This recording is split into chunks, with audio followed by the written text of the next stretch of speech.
La diversité culturelle de Malte se reflète dans ses deux langues officielles, le maltais et l'anglais.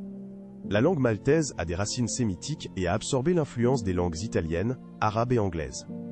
L'anglais à Malte est un héritage de la colonisation britannique de l'île. Cette combinaison de langues rend Malte attrayante pour les étudiants et les jeunes Européens souhaitant apprendre l'anglais. Malte est célèbre pour son climat chaud, ses plages paradisiaques et sa vie sociale animée, ce qui attire de nombreux touristes et jeunes du monde entier sur cette île méditerranéenne. À Malte se trouvent certains des plus anciens temples mégalithiques du monde, construits entre 36 000 et 2500 ans avant notre ère. Ces temples sont plus anciens que les pyramides égyptiennes et Stonehenge. Parmi eux, Agar Kim, Mnajdra et surtout Gantija, érigés à partir d'énormes blocs de pierre pesant des dizaines ou des centaines de tonnes. La précision de la construction et l'orientation astronomique des temples, vers les équinoxes et les solstices, continuent de susciter admiration et débat parmi les scientifiques et chercheurs. Dans l'hypogée des crânes à Malte, des restes ont été découverts, ce qui a donné naissance à des théories sur d'anciens rituels, des pratiques inhabituelles, et même l'intervention de civilisations inconnues ou d'extraterrestres. Ces découvertes mystérieuses renforcent l'aura de mystère qui entoure l'île et attire chercheurs et touristes du monde entier vers Malte.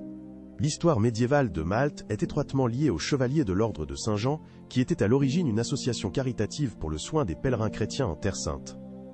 En 1530, l'Ordre, devenu une puissante force militaire, reçut le contrôle de île de l'empereur Charles Quint pour la défendre contre l'Empire ottoman. Sous la direction de l'Ordre de Malte, elle s'est transformée en une forteresse du christianisme, avec d'imposantes murailles et des palais protégeant contre l'avancée des Ottomans. À Malte, des légendes sont nées sur la conservation de reliques sacrées, y compris le mythique Saint Graal et d'autres mystères attirant historiens et aventuriers. Parmi les réalisations de l'Ordre, on distingue les réseaux souterrains de La Valette et Mdina, créés pour des déplacements sécurisés lors des sièges et la protection des habitants. L'histoire maltaise contient un chapitre unique, l'origine des premiers glaciers au monde, apparus au XVe siècle dans les rues animées de La Valette. Dans un pays au climat tempéré, où la température descend rarement en dessous de 10 degrés, les Maltais ont inventé un système d'approvisionnement en glace pour la crème glacée. Ce secret résidait dans le volcan Etna en Sicile, dont le sommet était couvert de neige et de glace en hiver, utilisé pour le stockage et le transport. La glace de l'Etna était soigneusement extraite et emballée, puis transportée sur des navires spécialement équipés, jusqu'à Malte, pour être utilisée. Au Moyen-Âge, les chevaliers et la noblesse appréciaient des desserts devenus symboles de luxe et de plaisir gastronomique. Frédéric de Valois fut une pionnière dans l'expérimentation des ingrédients. Frédéric de Valois, chevalier de l'ordre, posa les bases de la crème glacée en utilisant lait, miel, fruits et herbes aromatiques. Ces expériences devinrent la base du dessert moderne. La Valette, capitale de Malte, construite au XVe siècle, impressionne par sa taille compacte, seulement 1 km de long, et son riche patrimoine culturel. Ses rues puissantes et ses bâtiments baroques abritent des monuments emblématiques, tels que la cathédrale Saint-Jean avec ses magnifiques fresques et éléments dorés. Le palais du Grand Maître, aujourd'hui résidence du Parlement maltais, conserve des œuvres d'art précieuses reflétant la riche histoire de la ville. La ville est connue pour ses tunnels souterrains, créés lors du Grand Siège de 1565 pour se protéger des ennemis. Plus tard, ces tunnels ont été réaménagés en abri pendant les bombardements de la Seconde Guerre mondiale, ajoutant une dimension mystérieuse à la ville. Ce réseau de passages souterrains rappelle l'histoire cachée de la résistance et du génie qui protégeait la ville en des temps difficiles. Il est impossible de parler de Malte sans mentionner ses plages et ses baies, reconnues comme parmi les plus paradisiaques de la Méditerranée. St. Peter's Pool est une piscine naturelle aux eaux turquoises et cristallines, attirant habitants locaux et touristes.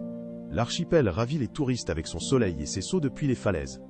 On peut y savourer l'excitation et la beauté de la nature, découvrant des expériences uniques à Malte.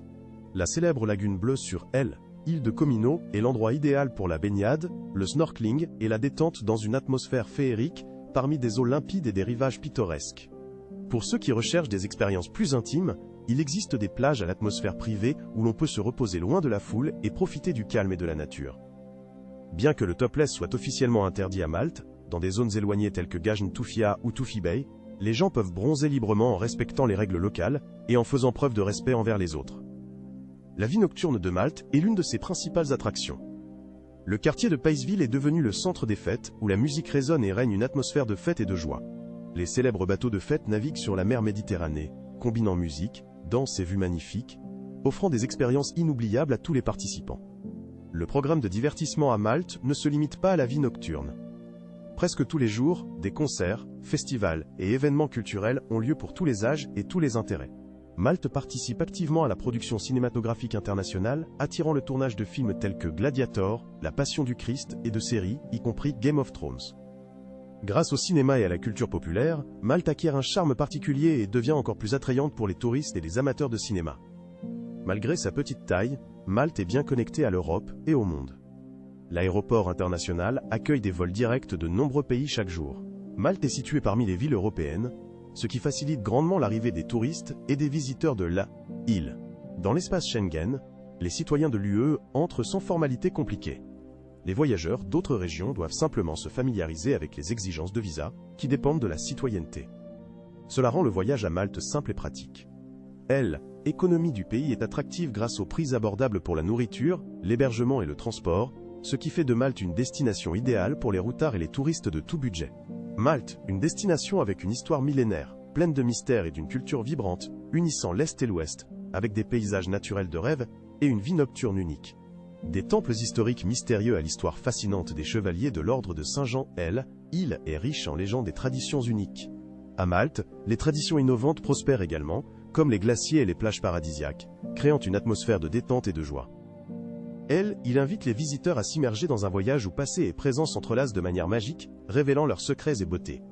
Que ce soit pour étudier l'anglais dans un environnement multiculturel, explorer d'anciennes villes souterraines, ou vivre une fête inoubliable au bord de la Méditerranée, Malte offrira des expériences uniques qui resteront à jamais gravées dans la mémoire de chaque visiteur, gardant dans le cœur chaleur et joie. Venez découvrir un coin de la planète où chaque pierre, rue et vague raconte son histoire, et où mystère et beauté se fondent dans une étreinte éternelle.